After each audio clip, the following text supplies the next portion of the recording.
आजकल हॉलीवुड और Indian industries के एक्टर्स एक साथ काफी सारी फिल्मों में काम करते हुए नजर आ चुके हैं, जिसके बहुत सारे एग्जांपल्स हैं। मैं आपको गिनाते गिनाते थक जाऊंगा, पर ये लिस्ट कभी खत्म नहीं होगी। लेकिन इनमें से ही आज हम कुछ ऐसे एक्टर्स की बात करने वाले हैं जो कि किसी नॉर्मल हॉलीवुड मूवी में नहीं बल्कि एक सुपर हीरो मूवी में नजर आए हैं। अब देखो, सुपर हीरो मूवीज में नजर आए हैं तो इसका मतलब ये नहीं है कि इन्हें लीड रोल ही मिला होगा। ये साइड रोल में भी हो सकते हैं, कैमियो रोल में भी हो सकते हैं और लीड रोल में भी हो सकते हैं। वैसे अब एमसीयू एशियन कंट्रीज को बहुत ज्यादा एक्सप्लोर कर रहा है, जैसे कि अब हमें पाकिस्तान की मिस मार्वल दिखने वाली है और चाइना का शैंग-ची। तो ऐसा हो सकता है कि फ्यूचर में हमें बहुत जल्द ही एक इंडियन सुपर हीरो भी देखने को मिले। तो चलिए अब वीडियो को स्टार्ट करते हैं और हमारे पहले एक्टर आते हैं इरफान खान। अब इरफान खान किस लेवल के एक्टर थे ये बात तो आपको उनकी मूवीज देखकर ही पता चल जाएगी, क्योंकि भाई उन्हें हॉलीवुड मूवीज ऐसे ही ऑफर नहीं होती थी। अब इरफान खान ने सिर्फ एक दो नहीं बल्कि हॉलीवुड में बड़े बड़े बजट की काफी सारी मूवीज में काम किया है, और उन्हीं मूवीज में से एक मूवी थी द अमेजिंग स्पाइडरमैन, जो कि 2012 में रिलीज हुई थी,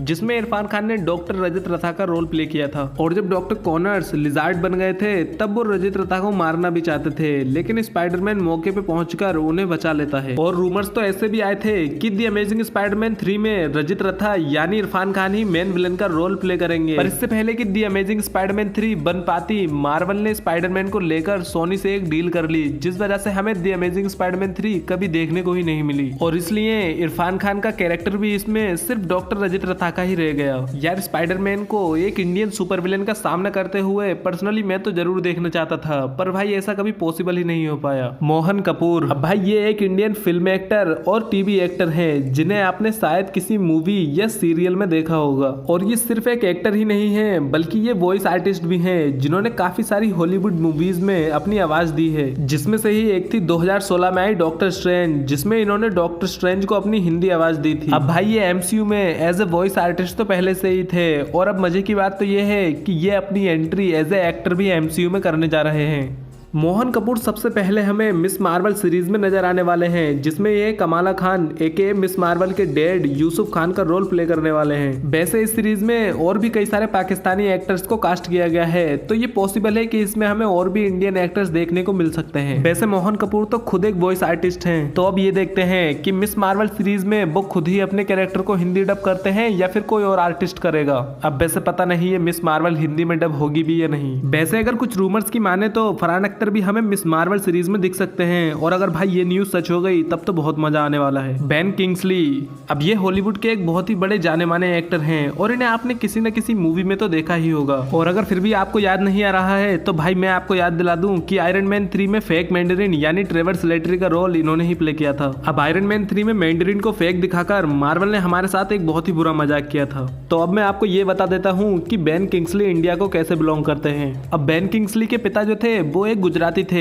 जिनका नाम था रहीमतुल्लाह हरजी भांजी, और इनकी मदर एक रसियन थी जिनका नाम था एन्ना लाइना मेरी गुडमैन। अब आपको क्या लगता है कि बेन किंग्सली का असली नाम क्या होगा? चलो मैं आपको बताता हूँ। तो इनका नाम है कृष्णा पंडित भांजी। हाँ भाई, बेन किंग्सली का असली नाम कृष्णा पंडित भांजी ही है, और अगर आपको यकीन नहीं आता तो भाई आप गूगल कर सकते हो। वैसे अब ऐसे रूमर्स आए हैं कि बेन किंग्सली यानी हमारे पंडित जी शैंग-ची मूवी में कमबैक कर सकते हैं। हरीश पटेल नहीं समझे?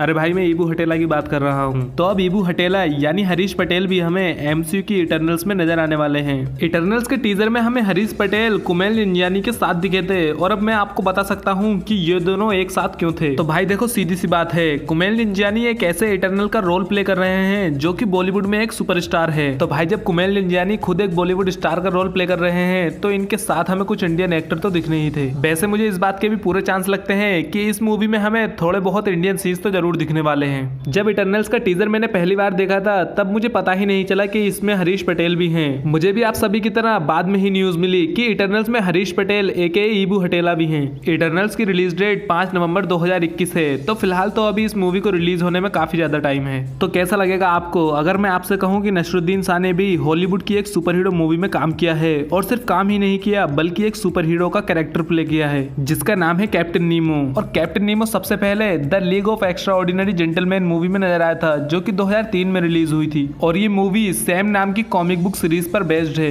अगर इस मूवी के प्लॉट के बारे में बात करें तो 7 लोग एक वर्ल्ड वॉर होने से रोकते हैं और उन्हीं 7 में से एक था कैप्टन नीमो, जिसका रोल प्ले किया था नसरुद्दीन शाह ने। अब इस मूवी के कोई सीक्वल नहीं बने, जिस वजह से हमें नसरुद्दीन शाह सिर्फ एक ही मूवी में कैप्टन नीमो का रोल प्ले करते हुए नजर आए थे। पर भाई जैसा भी था ऑसम था। नसरुद्दीन शाह को ऐसे एक्शन सीन करने का मौका बॉलीवुड में तो शायद कभी भी नहीं मिल पाता और इसीलिए अगर आप नसरुद्दीन शाह को एक्शन में देखना चाहते हो तो ये मूवी चेकआउट जरूर कर लेना।